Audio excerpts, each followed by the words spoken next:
Coming up on Mountain News this morning, state leaders announce a new way to help Kentuckians suffering from addiction, and a university here in our region opens up some extra resources to help students struggling with their mental health. Dedicated to Eastern and Southern Kentucky, this is WYMT Mountain News this morning. Good morning to you. It's Thursday in Dakota Macris. It's 5:34. And it's a chilly morning. Let's head over to Brandon for a look at our forecast. I told Brandon this morning before the newscast in the newsroom, I said, Brandon, I'm no longer saying it's chilly outside, it's cold. And he just looked at me like, well, here's the thing, Dakota, and I don't disagree with you in principle, but you got to remember, we're just in the 30s and 40s right now. Remember, we're going to be in the 20s and the teens and all that a little bit later on. The 40s are still cold. They are, but they're not like bitterly cold, they're just chilly cold. And I'd like the record to show that you said you do not disagree with me. I don't disagree with you. There we go. Here's the thing, I don't disagree with you on a lot of things, but some things I just kind of look at you like, in disagreement. Exactly. All right, let's get into the forecast this morning, get a little serious because we've got a lot to talk about, especially in the next couple of days. Whitesburg downtown, not too bad this morning as you're heading out the door. It's a little bit chilly out there as you start the day. 39 Jonesville and Irvin, 50 in Logan. A couple spots out there, including one surprising spot in the middle of some cold air. Heartland at 48, Moorhead at 48, Prestonsburg, Pikeville, and Jackson all at 47 this morning across the state region. 40 across the river in Cincinnati, 43 in the Tri-Cities, 50 in Clarksville, Tennessee, 49 Bowling Green, Owensboro, 50 in Louisville, and 40 in Carbondale, Illinois this morning. Day planner for today, chilly to start us off. Sun and clouds, a mix of those as we head deeper to the day. Warmer this afternoon, close to 70, and then mainly clear skies tonight, but a few clouds are possible. And then tomorrow, as we head deeper into the day, the potential for rain is increasing as the remnants of Ian get closer to us. Dakota? All right, Brendan, thank you. Well, Kentucky State Police are investigating a deadly fire in Harlan County. It happened just off of Kentucky 552 in the Putney community Wednesday morning. Once the fire was put out and the scene was cooled, cadaver dogs found human remains at the scene. The remains will be sent off for identification. Officials say no arson or foul play is suspected. Of course, we'll keep you updated on that story. And police are looking for a missing Pulaski County man. A golden alert was issued for Claude Elmo Kleba, also known as Butch. He was last seen at his home in Somerset. Police say he has Alzheimer's. He could be driving a 2014 black Ford F-150 with Kentucky tags A6L136. If you have any information, you should call State Police Post 11 using the number you see at the bottom of your screen. And a gold alert in Laurel County is now canceled. 77-year-old Brenda Farley was reported missing in London yesterday. Thankfully, officials with the Laurel County Sheriff's Office say she was found safe around 1:20 this morning. A new report says Kentucky has some of the weakest laws on school sexual abuse in the country. The report looked at 194 teachers who lost teaching licenses from 2016 to 2021. 61% of their cases were linked to sexual misconduct. 44 of those teachers were never prosecuted. 37 had their charges dismissed, got probation, or served less than 1 year in jail. Only 4 served more than 10 years. Right now, Kentucky does not require sexual abuse training for school workers. And state leaders say there's a new tool to help people struggling with drug addiction. Governor Andy Beshear and other state leaders announced the launch of a new website to help people find housing. Our Phil Pendleton has more on the announcement.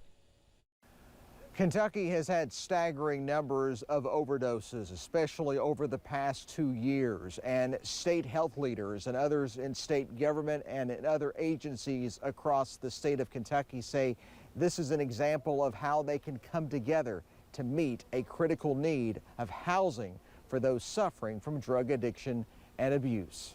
And to be able to find where there were available places for housing for people in recovery, starting their recovery. It is a partnership between the Recovery Housing Network and the Kentucky Injury Prevention and Research Center. Governor Beshear says as long as people are trying to get better and to get through their addictions, they want to help them. And just think what happens when we have all the treatment beds that we may need at one point. We have recovery housing to help people stay in recovery. There are different kinds of recovery houses to help a variety of different needs people may have based on them and their families. But we are also onboarding houses that will accept like women with children or men with children. Operation Unite works in drug treatment and investigations in southern and eastern Kentucky. President and CEO Nancy Hale tells us this afternoon that she sees this as meeting a critical need, that it's another tool to help in that continuum recovery care. In Frankfort, Phil Pendleton, now back to you. If you or someone you know would like to visit the website, you can go to findrecoveryhousingnowky.org. The University of Pikeville is closing out National Suicide Prevention Month by opening up more mental health resources for its students. With 2 new programs and digital clinical services now open to all students, tools for intervention and prevention will soon just be a click away as the Thrive Counseling Center expands mental health services to UPike students. The center's director says it is a way to offer more ways to heal on the Hill. The University of Pikeville wants to prioritize people's wellness above everything else. The administration is a strong proponent of this, so is our faculty, our coaches, and so this is a way we can do it in a way that it doesn't cost the students anything. This is one of the many tools the university is employing to promote good mental health. All of the programs will be available to students by the end of the week. Students across the region participated in See You at the Pole on Wednesday. The movement was founded in 1990 in Texas and is now celebrated at schools around the globe. 4 students from North Laurel Middle School sang and prayed in front of their school while many others participated. They say the day was very special to them.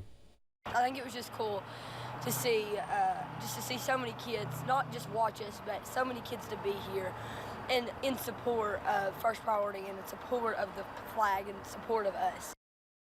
There were nearly 200 students that gathered for prayer by the flagpole outside of that school. Well, you may have heard his voice almost everywhere, especially here on WYMT. You actually heard it this morning, and now it is being honored in the Kentucky Mike Hall of Fame. Keith Casebolt was honored as a 2021 inductee to the Kentucky Broadcasters Association Kentucky Mike Hall of Fame. Celebrating 40 years of broadcast work, he shared many stories, saying the sound waves reached further than he ever expected, bringing him a career and a job that allowed him to thrive at home, becoming a prominent voice here in the mountains. That was a big honor. It was everything I could dream of, and I got to do it here at home, which, you know, I guess made it more, to me, more satisfactory, because a lot of people always say, why didn't you ever leave, or why didn't you go here? And I keep saying, why do I have to? Casebolt shared the story of realizing the reach of a broadcast during a trip to the Grand Canyon a few years ago, when the woman next to him recognized his voice before she told him she often heard him right here on WYMT, and it turns out she was from Painesville. Well, coming up, a famous rapper makes history while making music with a piece of history. Stay with us. It's on the way next. Ian is still chugging along this morning after leaving parts of Florida decimated yesterday. The storm's next target could be a lot closer to home. I'll have the latest in about 3 minutes.